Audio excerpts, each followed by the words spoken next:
Hey, Mariana, can you hear me? Yes, we can hear you. Hi, Okay. Katarina. Mashallah. Please, you can get us Do you started. want me to start? Yes, Okay, please start. good. So, okay, I was giving everyone a bit of time to join, but I see we are already now at 61. So welcome everyone to this global accountability session that is taking place approximately 5 weeks before the start of the UN Water Conference. My name is, as some of you might know, Katarina Albuquerque. And I am the CEO of the SWA, the Sanitation and Water for All Partnership. Before we start, some housekeeping rules. This webinar is being interpreted into French, Spanish, and Portuguese. And please select your language using the little globe at the bottom of your screen. I hope you can see it, and I hope that you can adjust it. The chat in this meeting is also open to all, so please introduce yourselves, and very importantly, feel free to ask questions. We are allowing time for a Q&A throughout the session and a hope for a highly interactive dialogue. As you all know, the full realization of the human rights to water and sanitation is a matter of social justice and also of equality. Securing universal access to water and sanitation is not only a matter of technical know-how and resources. I remember many years ago meeting somebody who told me that water and sanitation are too important to be left, and I'm not offending anyone, to be left in the hands of engineers. So it's critical to have political will and an enabling and also an enabling environment.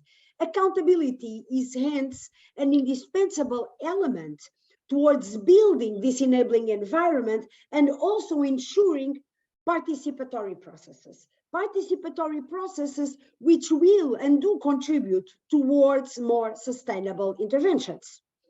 As a cornerstone of the human rights framework, states are accountable for the realization of the rights to water and sanitation. Beyond this legal obligation, accountability through multi-stakeholder dialogue is a pathway for establishing systems that are participatory, that are transparent, and that are non-discriminatory. Focusing on accountability for action, SWA, our partners, developed the mutual accountability mechanism to provide a framework for the different stakeholders, governments, external support agencies, civil society, private sector, utilities, regulators, and research and learning organizations to make commitments and hold each other to account on actions to achieve SDG 6, clean drinking water and sanitation. It is this focus on a shared vision and collaboration that fosters mutual accountability. Since its creation, the Mutual Accountability Mechanism, or the MAM, as we like to call it, has gained traction in many ways, with more partners making commitments and reporting progress. Commitments being formulated in smarter ways, and a continual reflection to improve how this mechanism operates and extends its reach. At our sector ministers meeting in Jakarta last May, participants reported accountability as the main takeaway message, signaling that our work in this area as a partnership is only growing stronger. There are currently over 400 commitments tabled under our mutual accountability mechanism, with half of them coming from 60 national governments. SWA's experience shows that promoting a culture of accountability links to rising the political prioritization of water, of sanitation, and hygiene. Our accountability mechanism is contributing to move the needle at the national level. Partners are telling us that engaging with our mechanism is helping to place the government in the driving seat, while guaranteeing a seat at the table for non-governmental actors. This because of the MAM. that because of the MAM, they are seeing more collaboration, more transparency, more sharing of information, more efficiency, and even more resources in their countries. At the global level, however, let's be open and honest, we are yet to see the mechanism's full potential unlocked. As analyzed in the first Mutual Accountability Mechanism Global Report, while 80% of partner countries have already tabled commitments, this figure drops to only 20% among global partners. And even fewer have committed at the national level through their respective constituencies in the countries where they have a presence. Our report also identified that global commitments are overall the least smart commitments we have, if I can be candid with you. They are often a copy of organizations' mission statements or of projects which were already in the pipeline anyway. So my question for all of you today is, what role should your organization working at the global level be playing to strengthen accountability in the sector, in our sector? Our session today aims to promote a culture of mutual accountability among global partners by discussing their commitments, while also contributing to ongoing discussions about power dynamics, priority setting, resource allocation, donor coordination, and decolonization of aid. We don't expect the mutual accountability mechanism to be a panacea that will alone solve the lack of accountability in international development and the water and sanitation sectors, but we hope it can effectively contribute to the accountability ecosystem. This conversation is especially relevant in this particular global moment. 2023 is a major year for water, for sanitation, with the UN 2023 Water Conference just around the corner, coming up in 5 weeks, the high-level political forum review of SDG 6 in July, as well as the SDG summit in September. From our side as SWA, this will also be a year where we will have at least one, maybe more, high-level meetings focusing on financing and good governance. So we have many milestones to be working towards. Using existing mechanisms, such as the mutual accountability mechanism, will create efficiencies, will also ensure more sustainable and more systematic follow-up. And with that in mind, SWA will showcase the MAM at the 2023 UN Water Conference as an example of how multi-stakeholder accountability can work at national and global levels, serving as another compelling input to the water action agenda. Realizing the ambition to have a more accountable sector requires global partners to consider the unique opportunities that increased accountability offers them. More transparency, trust, power diffusion, collaboration, and efficiency, as well as a greater contribution to the realization of the human rights to water and sanitation, which, as we all know, have national, but then also extraterritorial dimensions. So I think the global partners who agreed to step forward and join us in this session.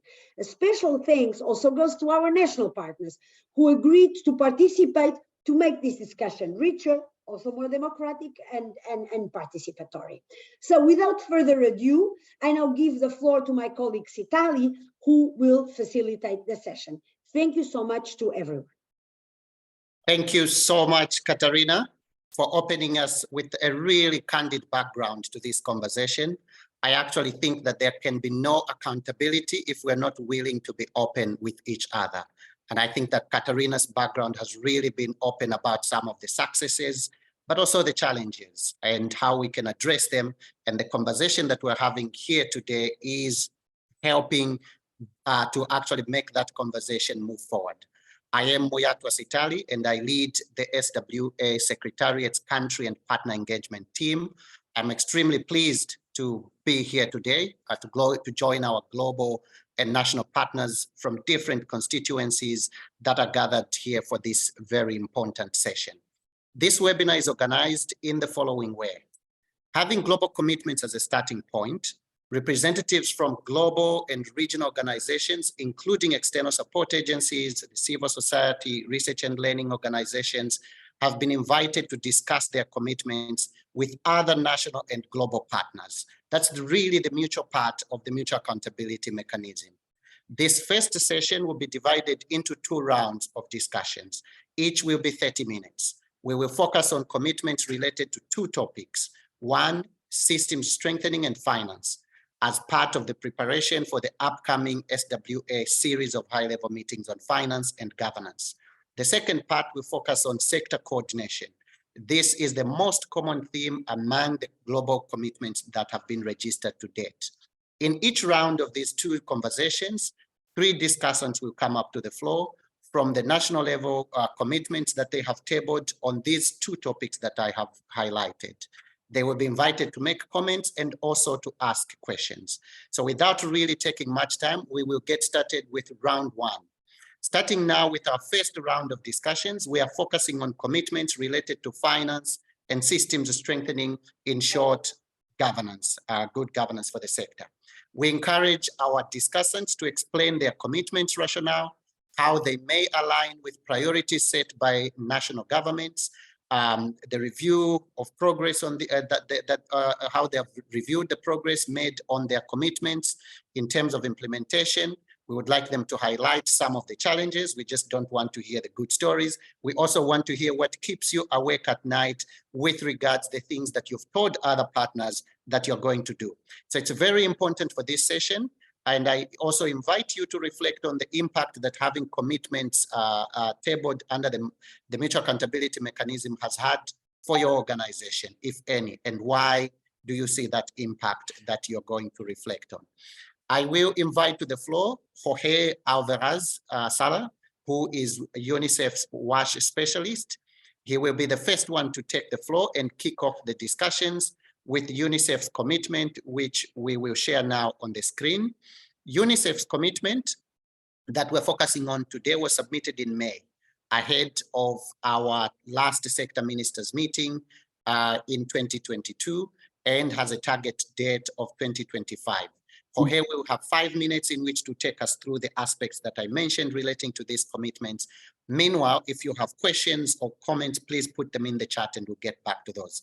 Jorge, over to you. Thank you very much, Sitali. Very good morning, good afternoon, and good evening, wherever you are. UNICEF is an enthusiastic supporter of the SWA's mutual accountability mechanism. And I'm really delighted to be here today to introduce you the reasons why we believe that this is important to the sector and to our own commitments as an institution. Almost 10 years ago, we initiated a strategic partnership with UNDP and CIWI called Accountability for Sustainability, with the objective of to more systematically address key sectoral bottlenecks and to improve accountability in the sector through stronger governance. Over the last 10 years, we have produced a number of publications under the umbrella of Accountability for Sustainability. And we have tried to support governments across the world to not only continue investing in service delivery, but to address some issues that contribute to the enabling environment, articulated around the SWA building blocks of sector policy and strategy, institutional arrangements, planning, monitoring and review, sector financing, and capacity development.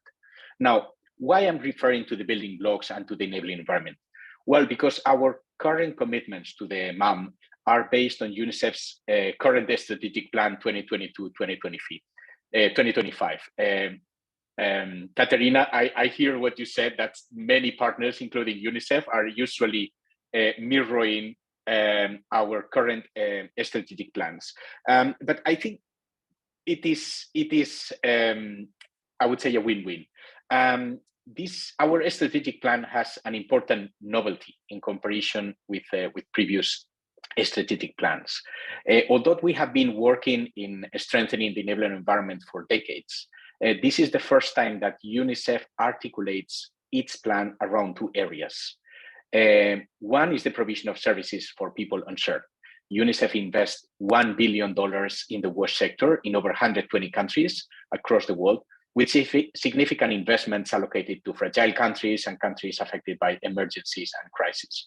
So our first commitment to SWA and our first commitment to UNICEF's board is precisely to continue providing services to those that do not have. So one of our commitments, for instance, is to directly reach 50 million people with sustained access to water, 50 million with sustained access to sanitation, and another 50 million with sustained access to hygiene practices.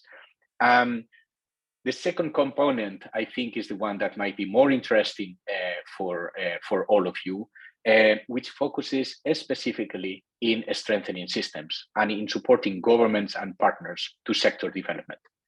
The second commitment, as it is articulated in the MAM portal, is that by 2025, UNICEF will contribute to strengthen and resource water, sanitation, and hygiene systems, and empower communities for gender, equal, inclusive, affordable, and sustainable services to meet the rights of all children and adolescents in more than 100 countries, 66 of them SWA partner countries, particularly the most disadvantaged and those living in humanitarian and fragile contexts. Two of our three commitments mirror our commitments to our board. As a UN entity, we report to a board composed by member states. The third commitment, which is not in our strategic plan, but is included in some of our commitments to our board, focuses on supporting countries and the entire sector to shift the sector to be climate resilient. So by 2025, UNICEF, together with partners, will support sector-wide shift towards the implementation of climate resilient WASH programs based on understanding the risks, developing strong climate rationals, designing services, and promoting behaviors to adapt to those risks, and reducing the carbon footprint of the whole WASH sector. I believe that this is very relevant in this time and moment with so much interest and so much relevance of climate discussions, and because water, we believe, needs to be more at the center of the climate discussions. Last but not least, allow me to share a personal experience from the mutual accountability mechanism. I believe in the value of multilateralism, and I believe that spaces such as the sector ministers meeting are opportunities to exchange experiences and inspire leaders, but also opportunities to encourage accountability. No country wants to look bad in comparison with its neighbors. And this could be a driver in some cases for making commitments and for preparing for this sector ministers meeting.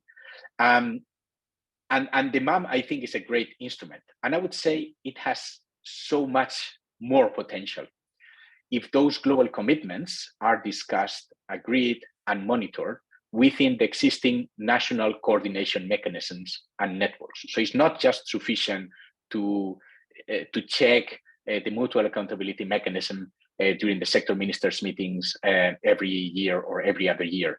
We need to make sure that this is linked to the national systems and the national accountability systems. I encourage SWA partners at country level to ensure that those commitments are not disengaged from those national dialogues and processes, and that country level accountability mechanisms are reinforced. In that sense, beyond the global commitments that I just mentioned, I would like to emphasize that UNICEF has made additional 32 commitments at country level from 12 countries. But once again, beyond the number of commitments, beyond the quantity, to me, what we really need to think is how to reinforce those national level accountability mechanisms to make sure that there is accountability and reinforce accountability at sector level, at country level. Thank you very much. I think I stick to the 5 minutes. I'm happy to take any questions. Thank you so much, Jorge. Muchas gracias. And you really touched on a number of things. You touched on climate inequalities, and you also mentioned that UNICEF has commitments at national level as well. Now, we will come back to you, and please do go into the chat in case there are any questions. I would appreciate if you could just check that. I'm asking everybody to keep their lines mute so that we can continue and proceed hearing the speaker on the floor.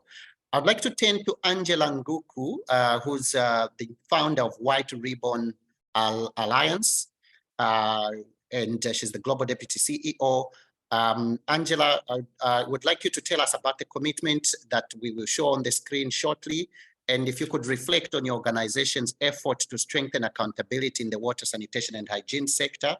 For everyone else's knowledge, White Ribbon Alliance is a partner of SWA in the civil society constituency. The commitment that you will see on the screen, there we go. This commitment was also submitted, like UNICEF, last year in May, during the sector ministers meeting, and its target year is also 2025. White Ribbon Alliance's commitment is intersectoral, and it prioritizes water, sanitation, and hygiene in healthcare facilities.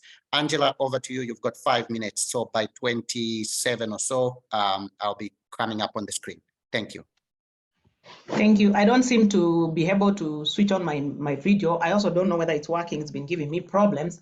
But I think you can see me clearly on the screen. My name is Angela Nguku, as you've heard. I'm based in Nairobi, Kenya. I founded White Ribbon Alliance Kenya, but I'm also the deputy CEO, the outgoing deputy CEO for White Ribbon Global, which is a people-led movement for reproductive, maternal, newborn health, and adolescent rights.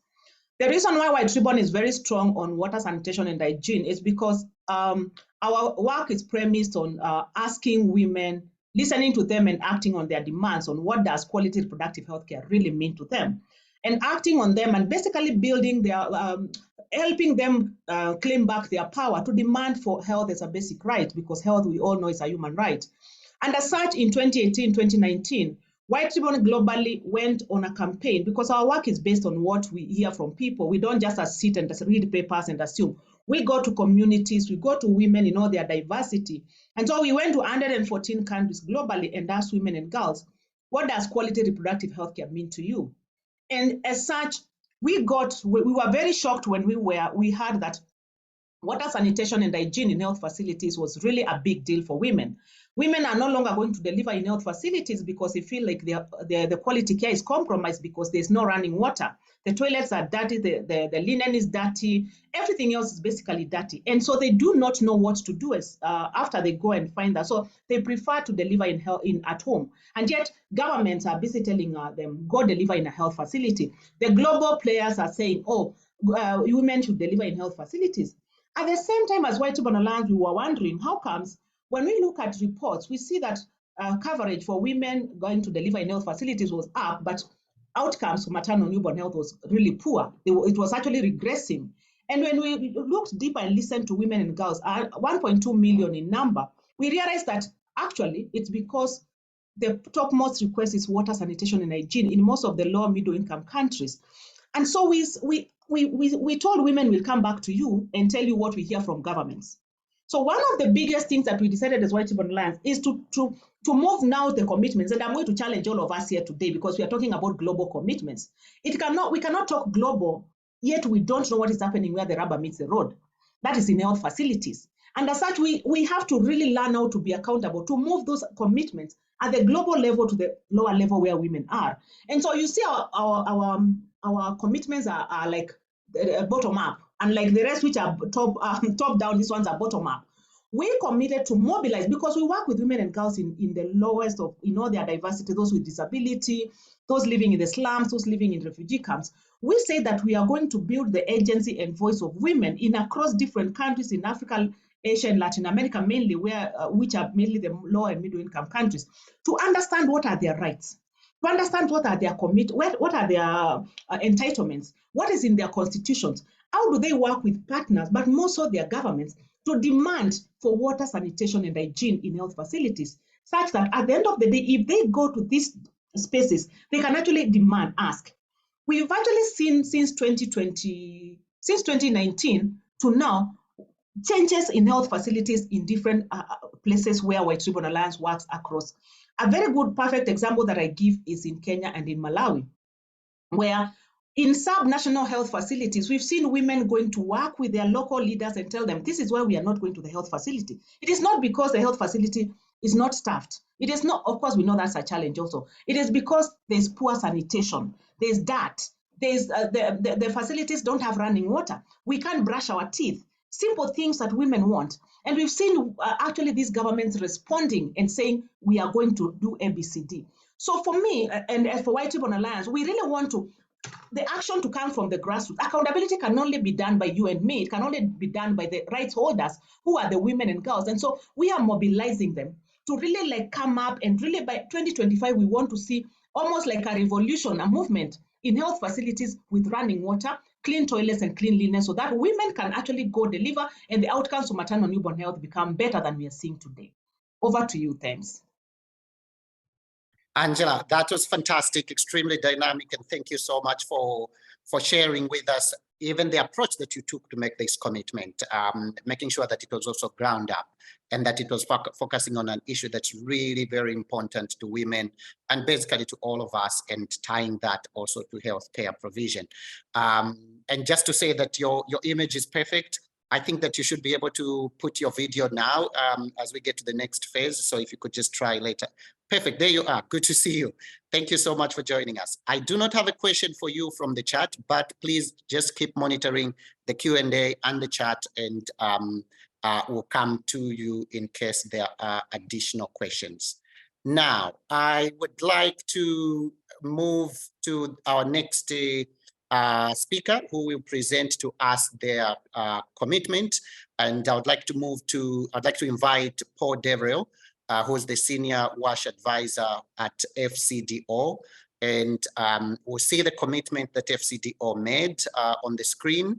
And this commitment was tabled in 2019, really in the early days of this new mutual accountability mechanism. And the target year for achieving this commitment was 2020. Ahead of the 2022 sector ministers meeting, FCDO reported that this commitment had been fully achieved, with a greater focus on WASH systems strengthening being reflected in FCDO's country and centrally managed programs.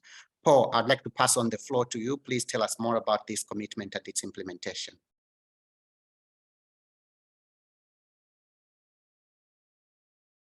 Paul, can you hear us?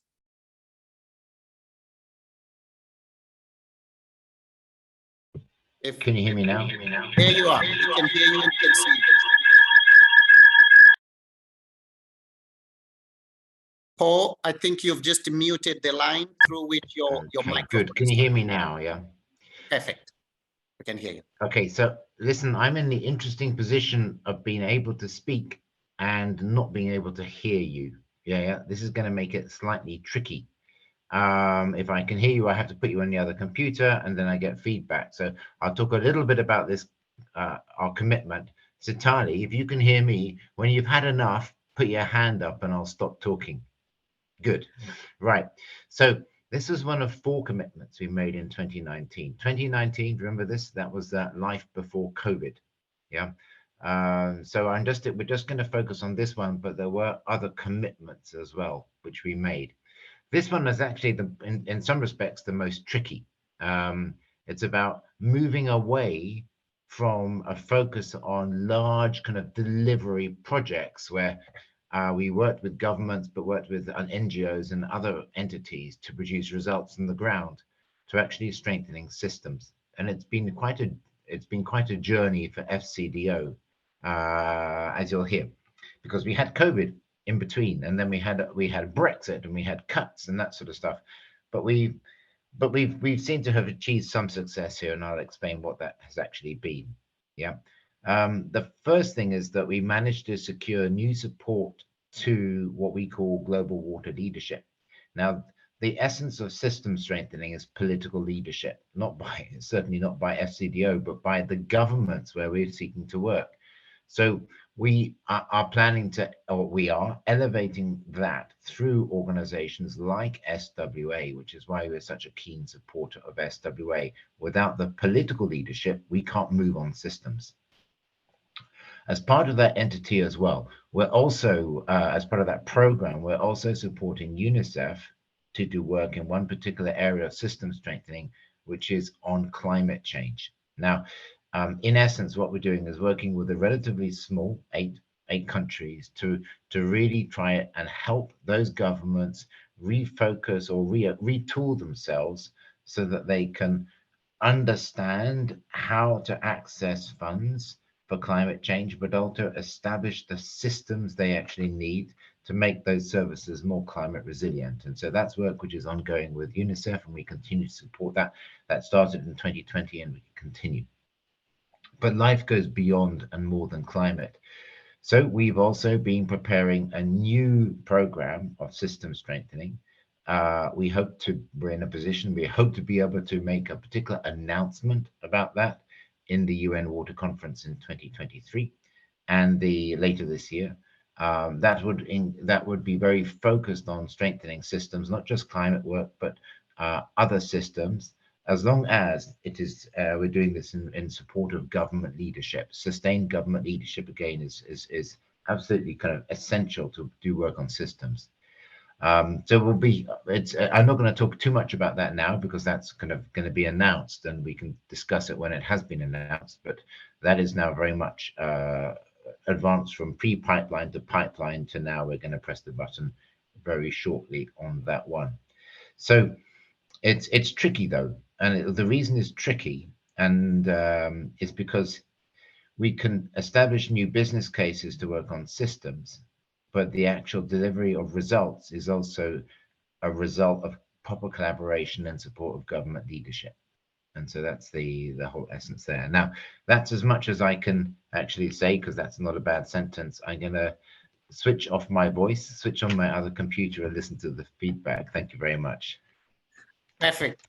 Paul, we heard you very clearly, and wishing you all the best with the gymnastics you have to do between the gadgets that you have over there. But we heard you very well. And indeed, as you say, towards the end, most of what you aspire to do or that you have in your commitments also need the collaboration of different other stakeholders. And that is why SWA is there, to bring all these stakeholders together. So I think we had one question in the chat that was directed at UNICEF. Jorge, I will ask you to take care of that one and respond to it in the Q&A part of the conversation. I would like to bring to the floor three discussants who will share from their perspective, because they work at national level. They will be the first ones to take the floor and make comments on what we've heard and even ask questions. So we want to make this dynamic. And really, I want to take time. Bubala, I'll call you straight to the floor. Bubala Mumba is from the NGO Wash Forum in Zambia. She represents the CSO constituency. And then Lovemore Doba, who I think you can see on the screen as well. He is the Deputy Director of Climate Change Management and also the SWA government focal point in Zimbabwe. And then we'll have Severine Alute, who's a member of TAWASNET in Tanzania. So I'll just open up to any one of you. Is there anybody who would like to make any comments, any questions on what you've heard so far from the three partners that have talked already? Anyone? Bubala? Doba? Okay, thank you, Stali. Yes. Thank you so much for this opportunity. My name is Bubala Mumba from Zambia. I was particularly interested to learn about the FCDO system strengthening aspect. And we're very big on learning about how the climate funds are used according to what was planned for and not shifted from priorities. I know that it is politicians sometimes they do make comments with giving consideration to the cost implications. So I'm interested to know how have you strengthened accountability for climate in your work? Thank you. Thank you. And before we get back to Paul, I'll just check with the other two discussants, Mr. Doba and Severine. Anything you would like to add or ask? Yes, yes, Stali. Yes, Stali. Thank you very much. Charlie, it's quite exciting meeting with the global partners, hearing from them, talking of issues around mutual accountability mechanism that actually relate to us at national level. I have the pleasure of working with both UNICEF and FCDO at country level, and the issues that UNICEF has raised, the issues that FCDO is raised around the strengthened and resourcing of the WASH sector, and also the issues of climate change from FCDO are the issues that we've also included in our commitments that we've tabled as a country.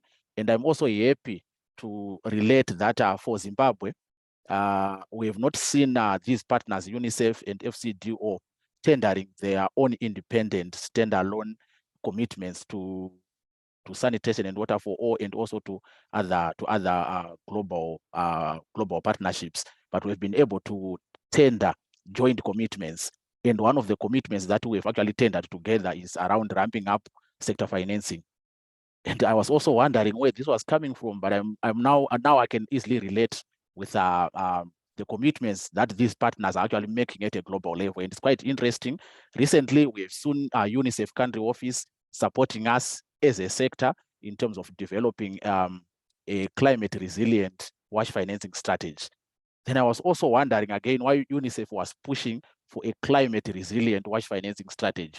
But I can pick it that it's also coming from FCDO, because it's actually a regular supporter of UNICEF, which is actually looking around how best we can also ensure issues of climate change, WASH climate financing, and so forth. So this is quite exciting, Sitali. And the other commitment that you can also relate that we've tabled to SWA global partnership as a country is around strengthening sector regulation and coordination. And basically, this is one area that we've been investing together with our development partners, civil society, and also including the private sector and the media fraternity. And the idea here is to make sure that we at least have a strengthened sector coordination mechanism. So what we've actually done is invest in our policy environment. And I can also highlight that recently, UNICEF actually supported us in terms of ensuring that we have a standalone sanitation and hygiene policy, which is also going to be backed up by a national sanitation and hygiene strategy. And this is actually ensured that sanitation and hygiene are not left behind. You know, when we plan at country level, the tendency is to focus more on water and forgetting the other two poor cousins, sanitation and hygiene. And we've also seen our partners, our development partners, FCDO and UNICEF, coming on board and ensuring that those two components of WASH are actually given high priority. So I'm quite excited, Sitali, to see this linkage that is coming through from the global platform to the national level in terms of linking the direction that we would want to take as a country, as we feed into the region, and also as we feed into the whole globe. I submit. Perfect. Tatenda Zwikuru, thank you so much, Mr. Doba. And I think you're making this extremely open, which is the essence of the conversation. I think asking some of those areas where you are hoping to see partners also play specific roles, as you mentioned, in terms of some of the commitments being tabled right at national level. But you highlighted you've got some joint commitments with different partners. So I won't go so much into re-elaborating what you've already said, because I think it was very clear. I'll check with Severin if you've got a question or a comment, and then we'll get back to our panelists to hear back from them. If you've got a question, please do put it in the chat. Our team is feeding me with any questions that are there. So Severin, over to you. Thank you, Sitali. I really appreciate the presentation from our global partners. From the way the WASH sector is, it's require a long time commitment like our partners have put, but we need also to have a local commitments. Looking at the project that we have been implementing, this project require long time implementation because most of the WASH programs, they are behavioral change programs. But most of the time when we're learning, we have intervention that are very short time intervention if they are not involving government.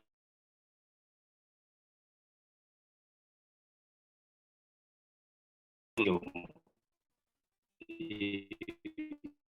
might have maybe a 6-month behavior starts to change. You find that either the project is over and you now start soliciting some funding from other agencies. I'm asking these global organizations, why are we not having a long-time programs for the behavior to come to total change instead of introducing something which is very good, but at the end of the day is not fully complete. We have learned from some of the projects here in Tanzania where we have halfway programs, but we see they result in maybe 5 or 4 years to come. But we have a short projects. But saying that, we also appreciate that we in Tanzania, for instance, we have now water sector development program 3, which is including sanitary of the commitments from the government and also from the global and local partners through the technical working group. So these things were highlighted and we have discussed and see that there was a gap of sanitation and hygiene. It is included now in the water sector development program with targets which enable CSO to monitor the partners, what they are doing and what will be achieved in 2025, 2026. With this now, it helps us to monitor and Severin, your line is breaking. It's broken now about 3 times. So I would suggest you to check yourself if we are moving to a right direction or no. Okay, thank you so much. For the next round, I would suggest you remove your video because your line is breaking. But I think the questions you put forward are very clear about the short term and long term, and I think that we could get back to the respondents, to our panelists. Let me check with the colleagues that spoke earlier. Jorge, Angela, Paul, do you have any comment, or do you might even want to ask one of your colleagues also a question, one of the panelists. So anybody who would like to start, Angela, Jorge, or Paul, to respond to the comments that have come through?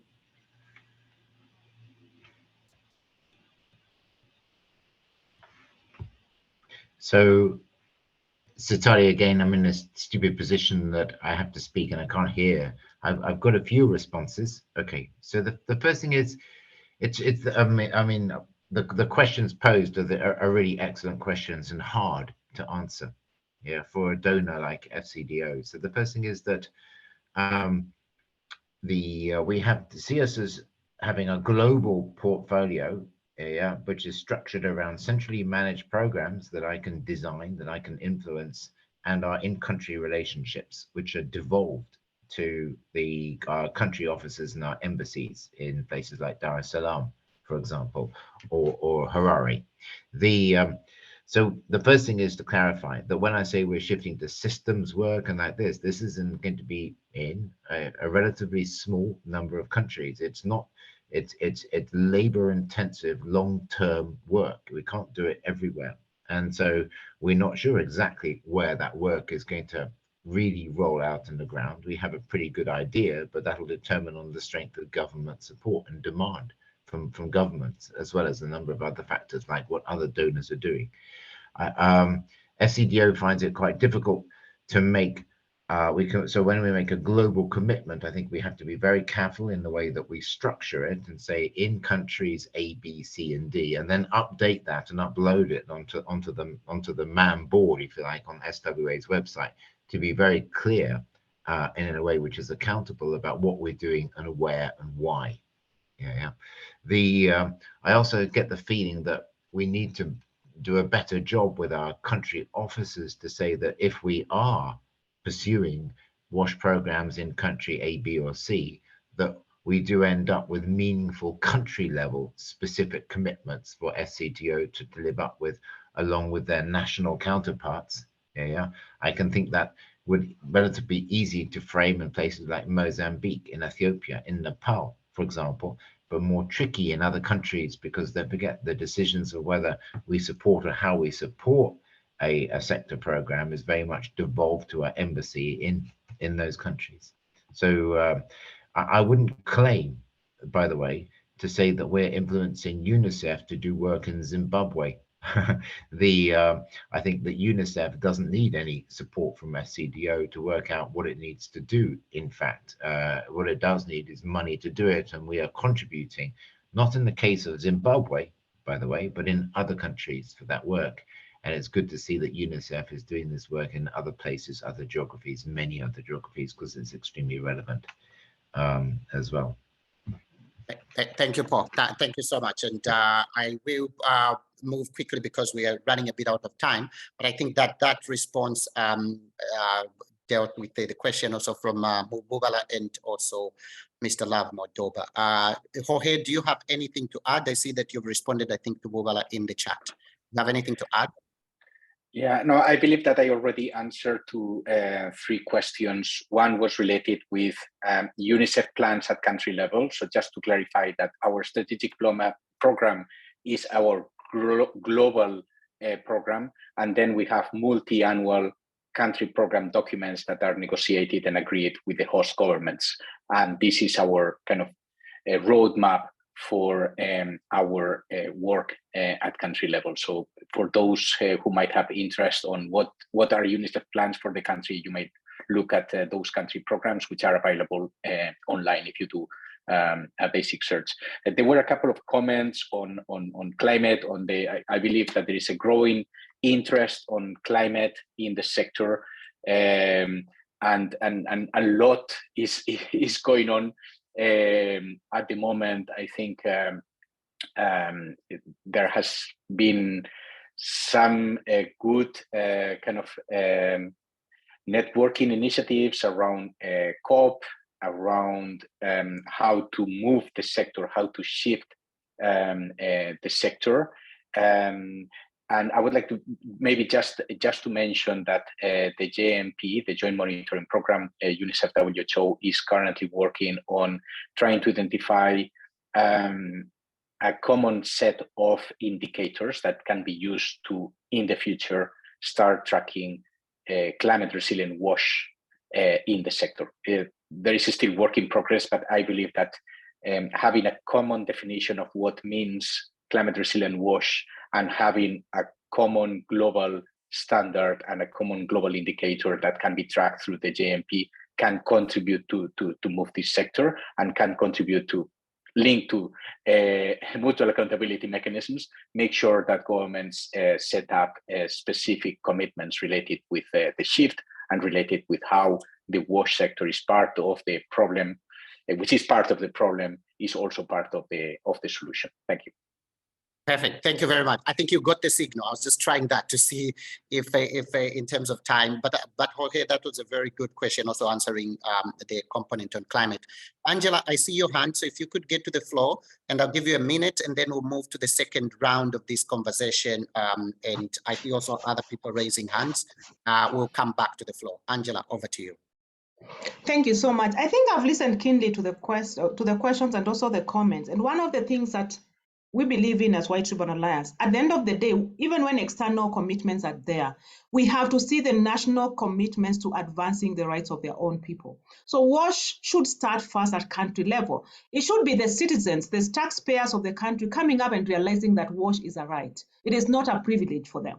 And I think for me, before even we can think of all the FCDOs, the UNICEF and other players outside, we should introspect and ask, as countries, what are we doing to really avert the issues that we are talking about? Climate change, conflict, COVID was here. What are we learning? What are the lessons? And what have we learned from the pandemic, and how can we take it and now introspect and say, how do we set aside resources for WASH in our countries? I think, let me also again today, just, make everyone now start thinking internally, how can we work as countries without looking outside? Because support from outside does end at sometimes. How do we ensure that at the end of the day, citizens understand what are their rights and actually work with governments to really push for what is rightfully theirs? Thank you so much. Back to you. I hope I've spent you a minute or less. You have saved me a lot of time. Thank you very much. You are the gold standard for the committee.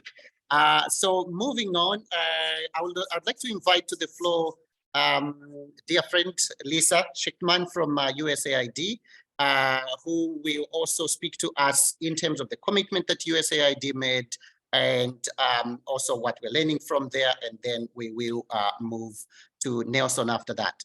Lisa, if you could come to the floor, and I'm asking my colleagues to share to put on the screen the commitment from USAID. This commitment was tabled in 2019, and it was reported as fully achieved. So I'll just go straight to Lisa in the interest of time. Lisa, over to you. Hi, everyone. It's lovely to see many of you, and I will do my best to be as exciting as Angela, but I can't promise anything. So I am, as you heard, I'm Lisa Schickman. I am the Senior Strategic Engagement Advisor for USAID's Center for Water Security, Sanitation, and Hygiene. And recently stepped down from my role on the SWA Steering Committee, very sadly. So I'm happy to be with all of you. So we have put forward 3 commitments that you see in front of you, which we reported as fully achieved. And if you could go back to the previous slide, which is our current commitment. I think it was the previous slide that I saw. Our commitments do focus very strongly on system strengthening. And there's a couple of reasons for that. The first is that despite being one of the largest WASH donors in development and humanitarian contexts, our overall budget is nowhere close to the budgets that we see for global health and some of the other sort of food security priority issues that tend to get more political attention and more press attention. So we're really focused on making sure that our investments are as durable and sustainable as possible. And one of the big frames that the US government has is being a responsible steward of American taxpayer dollars. So really making sure that we can demonstrate that we're making best use of those funds for lasting change. And we all know that building things has a tendency to fail over time without associated system strengthening. And so we've made over the recent 2 periods of our global water strategy, so about the past 8 years or so, we've made a very intentional shift to focus on system strengthening. And so our commitments to the MOM process are really in line with those. And it's one of the reasons that we're such an enthusiastic SWA partner, because we really strongly believe that civil society engagement and community engagement, like what Angela was talking about, is essential to make sure that our investments last. We don't want to be flying in and flying out and leaving countries to figure it out for themselves. We want to support countries to be able to lead and to be really good stewards of their own residents' needs. So overall, the sort of rationale that we take is we recognize that the US government has an influencing role in the world, in the global community. And we want to be able to leverage the influence that USAID has to be sure that our partner governments and our partners in the broader multi-stakeholder community have what they need, and that we're really being partners and not behaving as top-down as we might have a reputation for.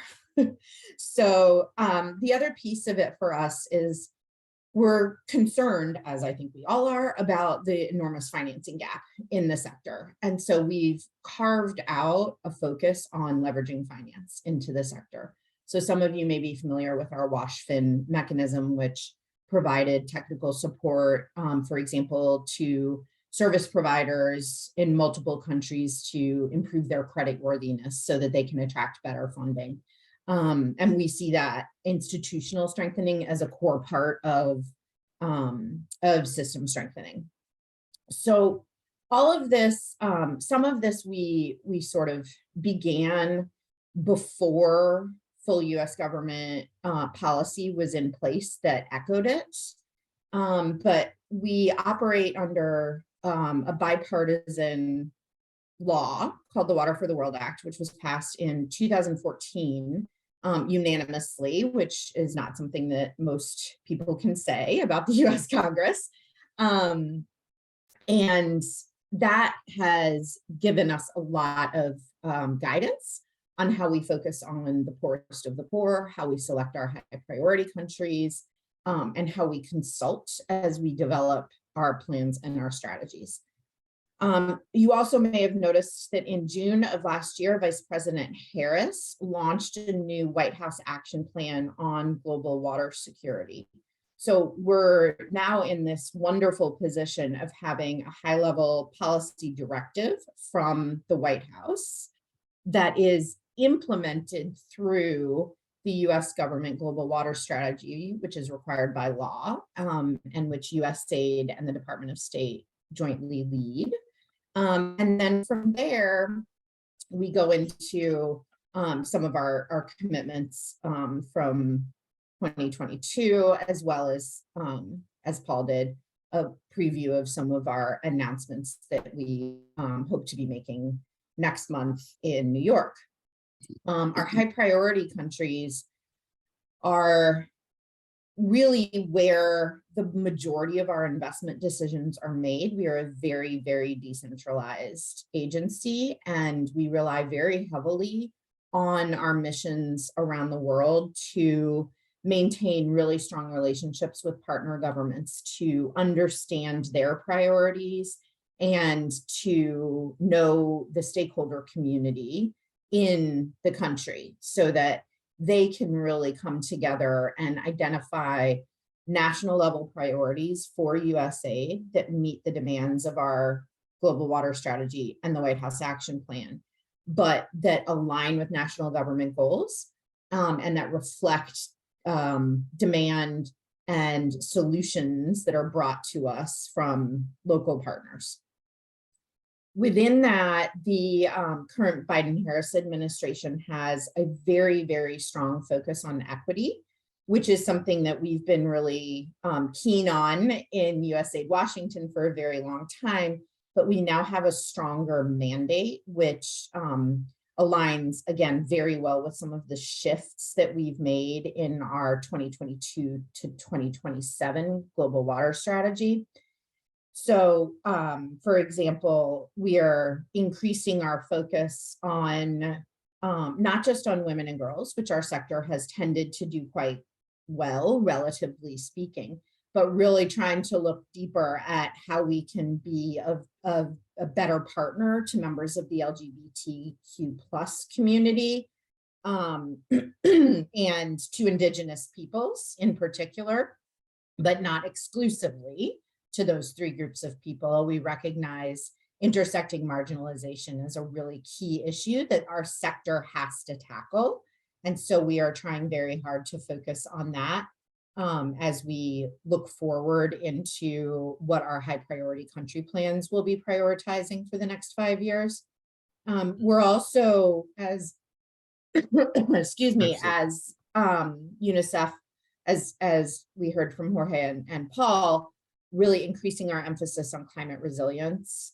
And part of that is what we call environmental justice. So really recognizing who has been most vulnerable to the impacts of climate change and trying to rectify that.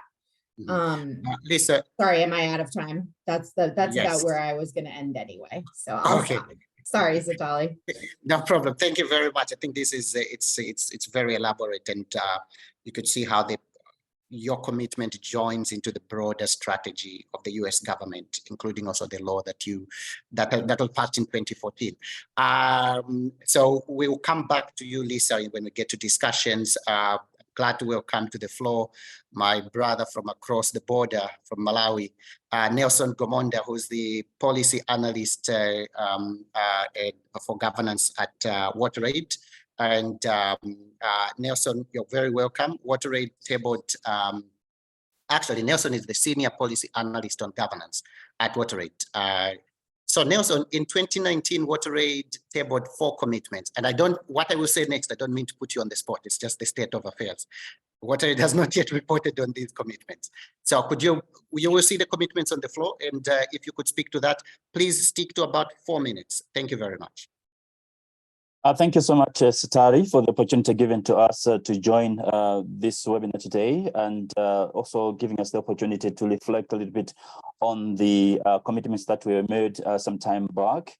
I wanted to say that I think at the time that these commitments were being made, at that particular time, WaterAid was in the process of developing its global strategy. And this strategy was eventually launched last year, and it focuses on 4 main aims. The first one, of course, is looking at issues of universal wash access in some specific geographical areas. The second one is focusing on issues of wash in healthcare facilities. And then the third one is looking at issues of wash and climate. And of course, the last one is definitely just putting an emphasis on sector financing. And again, at the same time, I think when these commitments we believe were being made, we were also looking at an agenda of system strengthening as maybe something that we can pay attention and focus on as an organization. But I wanted to mention that since we haven't had the opportunity really of reporting specifically to these, I have some few good news I can say, or I just have good news in the sense that related to the first commitment that you see on the screen, we've done quite a lot of work across the WaterAid federated membership, but also through our country programs where we have presence. And I'm happy to share that we have really worked quite a lot in influencing global and national policies. But more importantly, recently, within the 2021-2022 period, we have helped secure changes to 14 national policies, or you can say strategies or standards to benefit the people that are living without clean water or decent toilets, and of course, making sure that they have a good hygiene as well. So that, I think, relates to the first commitment, and you can take it to say really this has been achieved. On the second one related to the system strengthening, I can only give some examples, but this is more or less like some kind of a DNA within WaterAid and through the country programs, where the work has been focusing really on strengthening systems in the countries where we have presence. Just for example, just to give you an example here, we've been working quite a lot, let's say in countries like Eswatini, where we've been working towards improving sanitation systems across the country. And of course, organizations are using some of the manuals that we have developed in Eswatini to help the Ministry of Health, apparently in issues to do with sanitation within the country. We have also supported the ministry in Eswatini to develop guidelines to improve menstrual hygiene management. And this was key for us because we needed to make sure that we reduce definitely issues of absenteeism, especially for girls from school, and of course to promote their dignity as well. And related to the third commitment, I would say that we have also ticked this one, I would say, and I guess we can put it behind us now, in the sense that WaterAid has been working with quite a number of partner organizations across the globe, of 247 partner organizations, and the majority of these 100, or let's say over 100, are governments. And then we have non-government organizations, as well as maybe some primary networks or alliances as well. And for the last one, which I think was a commitment focusing on hygiene, I can just also give you an example that we have supported quite a lot together with UNICEF, the Southern Africa Women Community, in the development of the hygiene strategy. But you can imagine that we have been doing this work as well across different countries. I wanted just to highlight something which I thought maybe is something that is important for organizations like WaterAid. As you know, WaterAid is a federation of 7 member countries. These are Australia, Canada, India. There is also Japan, Sweden, of course, the UK and the US. And then each one of these, of course, supporting specific country work in different countries across the globe, in different regions. And we have, of course, presence in 27 countries. But then when it comes to now developing the commitments, we are trying to reflect what could be the best process, and probably we can learn from other global institutions that are on the call today. How do you ensure probably ownership of these commitments across the organization? In our case, I think we are reflecting a little more in terms of whether we should really devolve and have our country teams make more of the commitments within the countries where they have presence, and look at how best we can maybe support that from the global level. I think that's for us more of a question, and we'll be happy to learn from others on the call. But thank you so much, Tistari, for the opportunity for us to report back. And I think, as I said, we can put this behind us, that it has been ticked. Thank you so much. Powerful question that you ask, Nelson, about how do you strengthen that ownership, especially for federated institutions. And I think that applies to global organizations that have got partners in, that have got offices in a lot of countries. So I think Jorge, Paul, Angela, Lisa, I think feel free to come back to that, or even to type a response to Nelson in the chat. And then for now, I would like to invite Lajana, who's the regional coordinator for the FRESH, who's the regional coordinator for FANSA in South Asia. And she is the regional convener of the Freshwater Action Network South Asia. Lajana, we will show the commitment on the screen as well. So if you could take 3 to 4 minutes, Lajana, please, the floor is yours. Thank you very much, Sitali. I'll try to be brief. Yes, so we actually submitted this commitment in 2019, and that is to support our own FANSA national chapters in all the South Asian countries, right? And so it was very important, like, to have this commitment, to have this commitment to work with the national governments and build strong and contribute in building actually strong multi-stakeholder platforms on WASH at the national level, and also to ensure that this actually works. So we continue to work with the partners, with the stakeholders in all the countries. I think, being the CSO, civil society organizations, FANSA, we bring some emotion in the sector, because we are always raising the voice, raising the issues of the marginalized communities, vulnerable communities. See, the governments have always made commitments at a high level, at the global level, at the regional level as well. They have always made commitments, and it's not that nothing is happening. There are some good things happening.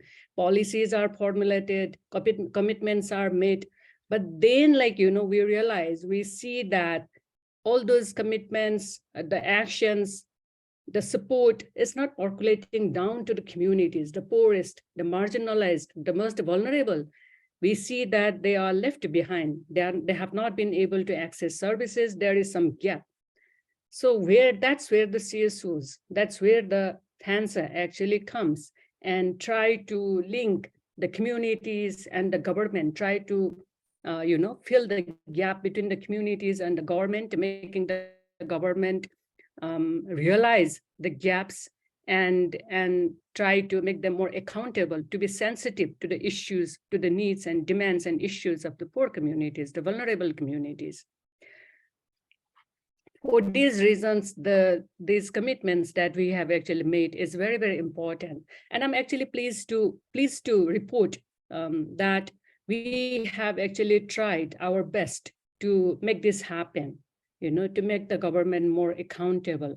Not only the governments, but then the other key stakeholders as well, the funders, the other stakeholders, to be more accountable and to come forward in support of the communities.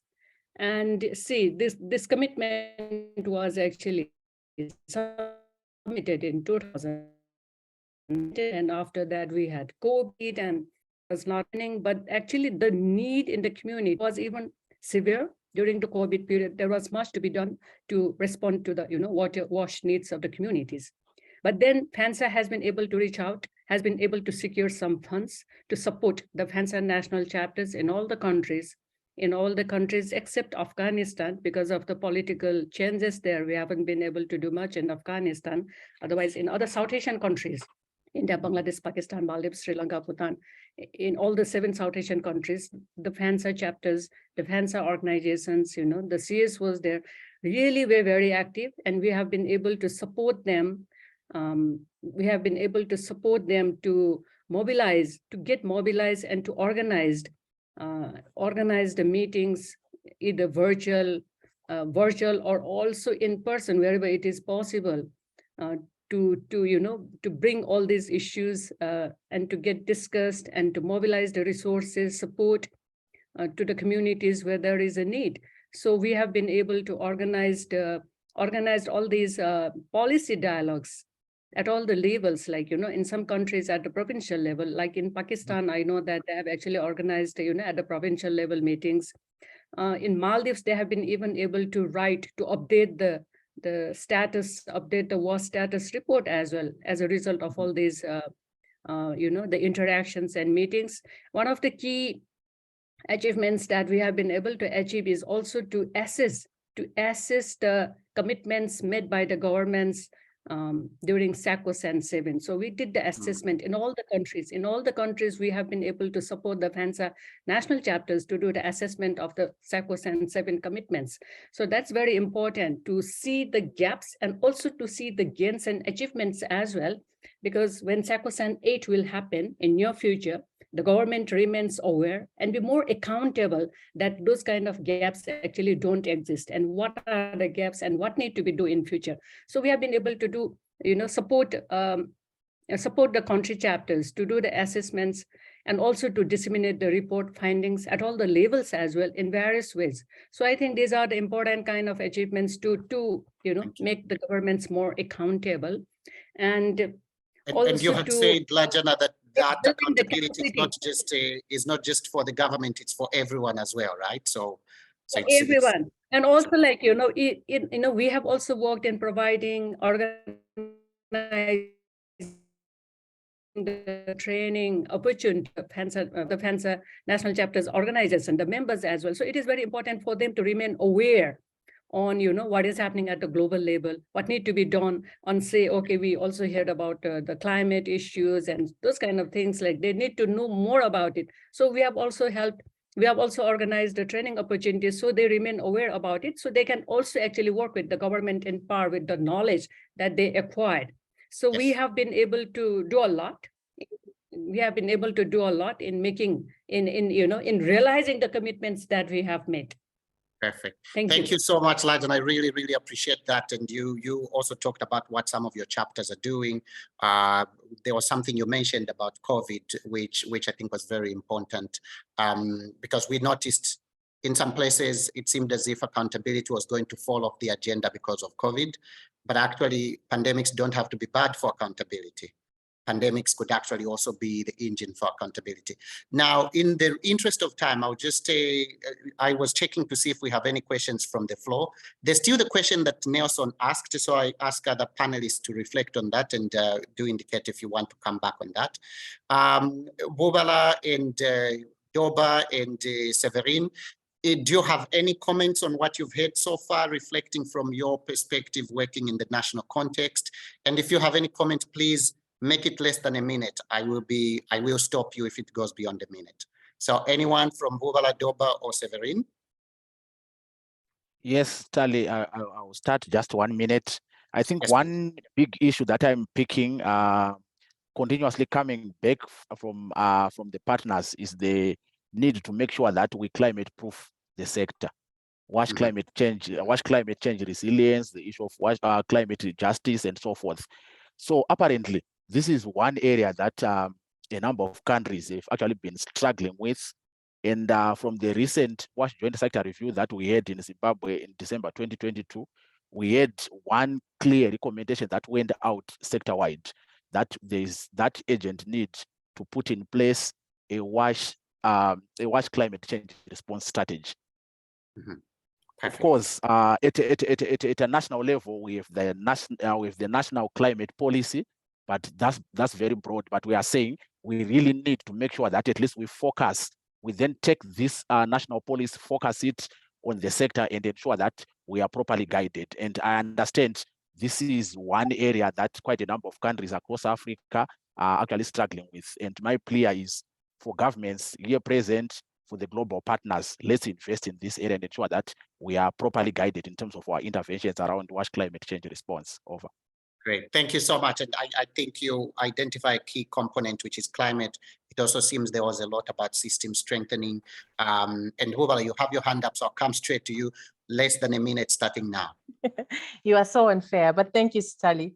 Thank you very much to the panelists for sharing your commitments. Mine is also well, around coordination, because I know that a lot of the partners finance service delivery, you finance, you talk about financing coordination in the priority countries, but I'd be interested to know how are you financing coordination of the national mechanisms? Because I want to echo the sentiments of the previous speakers that the MAM has great potential. It has provided a catalytic effect for conversations which civil society actors would ordinarily not have, demonstrating the asymmetry in information and how we use that information to bring it to the public. And also in the process, we have been recognized as an ally for the government, like for our mother ministry.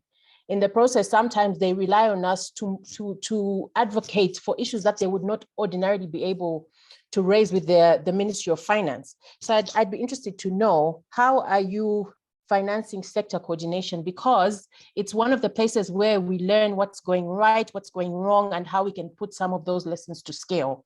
Perfect. Okay, 1 minute, thank you. Thank you very much, Bubala. Or maybe we could put that question, I completely agree with you. You're asking, how do you support sector coordination? So we'll come back to the colleagues. Severin, 1 minute starting now, and I will indeed cut you. So I'm already apologizing in advance. Over to you. Thank you.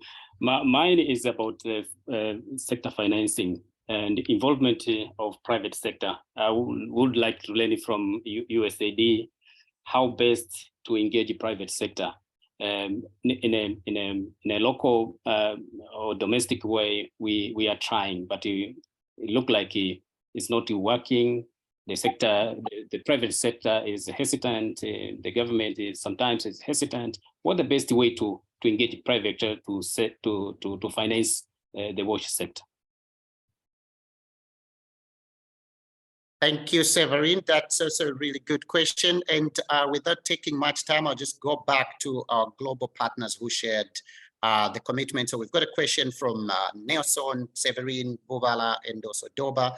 Lisa, I see you bring your screen up, so I'll right away ask you to take it up. Sure, and I will try to be brief. Doba, I want to thank you for your comment on support to ensure that there's climate WASH action plans in place. Actually, it's very useful to me that you've said that. I can take that back to help build our case, but this is a big component of what I think all global partners really need to be focusing on. It's a component of sustainability of our investments, preventing cholera, I mean, just a whole range of things. And it is a big piece of the US government's commitments around climate change, but it's very helpful to have that specific request for a national government collaboration. And we can, talk offline if that's helpful. Severin, on your specific question about engaging the private sector at the local level, it's a very good one and a very important one. What USAID has really been looking at is the quality of the services that are being delivered and how they might impact a private sector partner's comfort in investing in them. And so we have spent a lot of time trying to think through local capacity strengthening and partnerships, not just training or maintenance plans, but business planning for utilities or climate resilient planning, accessing better data about groundwater or other types of information that can help service providers plan ahead for seasonal variations in rainfall or other things that impact them. Grievance mechanisms is something that we found really increases the quality of services, so that, for example, customers can call and say this thing that you're supposed to be maintaining is broken, and that there's accountability in the institutions across the system to respond to that. So it's a long chain of investments and partnerships, but we're really trying very hard to make sure that the sector is attractive. And so I think that's one really important place to start, but not the only place. Thank you. Thank you so much, Lisa. Did you have any comment to make on the Nelson's question? If not, you could think about it. Let me check if we've got any additional comments from other panelists. Paul, Jorge.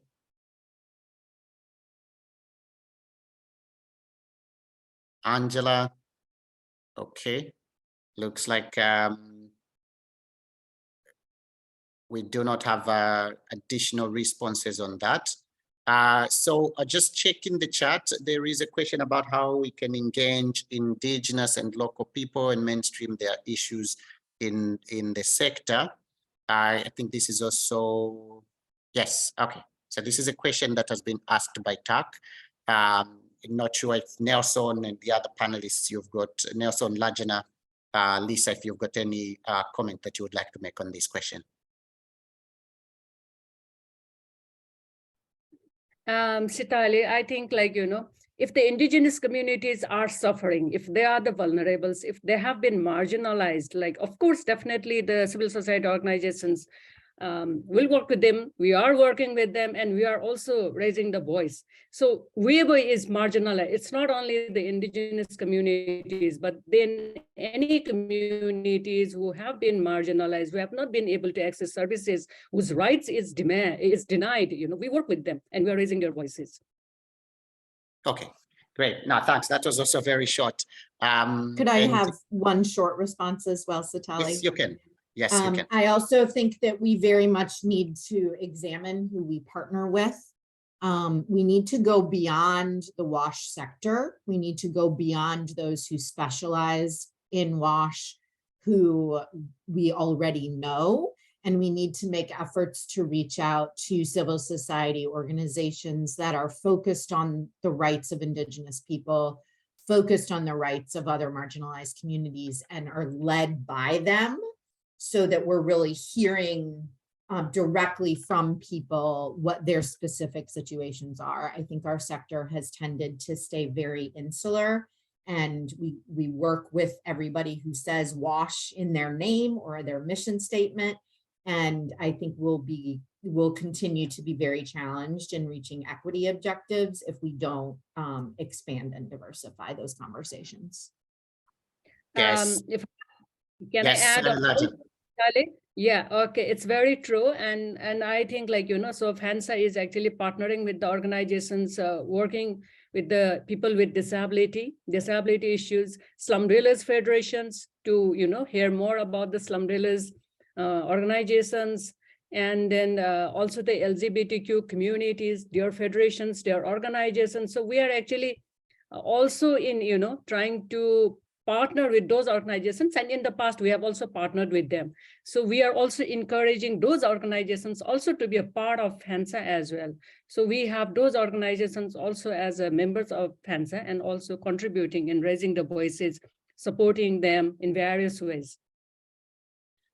Okay, great. No, thank you so much. And that's a really getting back to the point about inclusion that I think has also come through this discussion, whether we're talking about water, sanitation and hygiene in healthcare facilities, or it's about specific population groups or people that we want to make sure that they're not left behind, that they're provided the services and that they're included in this process of planning and delivery of services. So that's really important. I'm taking that as one of the key sort of points of the discussion around inclusion. around making our water sanitation and hygiene services climate proof. There was also a discussion about really focusing on system strengthening. And Nelson's question, which was also, how do you get other parts of your agencies also make and deliver commitments? This to me still remains a question that's out there to be answered. And he was asking from a perspective of a federation. So we're coming to a close of this discussion. And I'll just check, because we did not get any questions from colleagues in Latin America, and okay, I don't see any from there. I wanted to make sure that if there's any, that we include. In this regard, given the time that we have, we will get to the close of the session. I would like to thank all the participants who have joined us today, and also the panelists that participated in the first and second session, as well as the discussants who were able to give us reflections from their national work, and also posing questions that I think were very pointed. It was an open discussion. It's the first one that we're doing in this format, so I'd love obviously to get more feedback as we go. This has been a great discussion. Thank you all for your participation. And we will definitely wrap up shortly. You may have heard the quote, every system is perfectly designed to get the results it gets. The mutual accountability mechanism is a concrete part of SWA's efforts to contribute to change to a more accountable sector. And SWA can only succeed if the whole partnership is on board. So thank you all who joined us today. This session was a pilot, as I said, of a series of meetings on global commitments that we plan to have going forward as part of our efforts to strengthen accountability at the global level. The next session will be scheduled later in the year, and you will get to know about that. Prioritizing accountability for action is particularly important now as sector stakeholders all around the world are preparing for the upcoming UN 2023 Water Conference. Leadership and accountability are critical game changers that SWA believes are essential for moving the needle towards the realization of the human rights to water and sanitation and the SDG 6 as a whole. Now, as Katarina said in her opening remarks, SWA will showcase the mutual accountability mechanism at the UN 2023 conference as an example of how multi-stakeholder accountability can work at national and global levels, serving as another compelling input to the water action agenda. Please bear in mind that during your preparation processes, you can use this opportunity to review your mutual accountability mechanism commitments, and if required, define new commitments, always broadening multi-stakeholder processes to bring more relevant actors to the table. And you could also use this time to make your commitments even smarter and report on them as well. If your country organization is planning to present commitments at the conference, please consider also tabling them under the mutual accountability mechanism so that together we can ensure they are followed up on. In the meantime, please keep the Secretariat informed about your plans so we can continue to showcase your good work. This webinar recording will be made available on our website in the coming days or even later today. And a really, really huge thanks, asante sana, muchas gracias, merci beaucoup, and do have a very good day and rest of the week. Thank you so much. Thank you, Stas.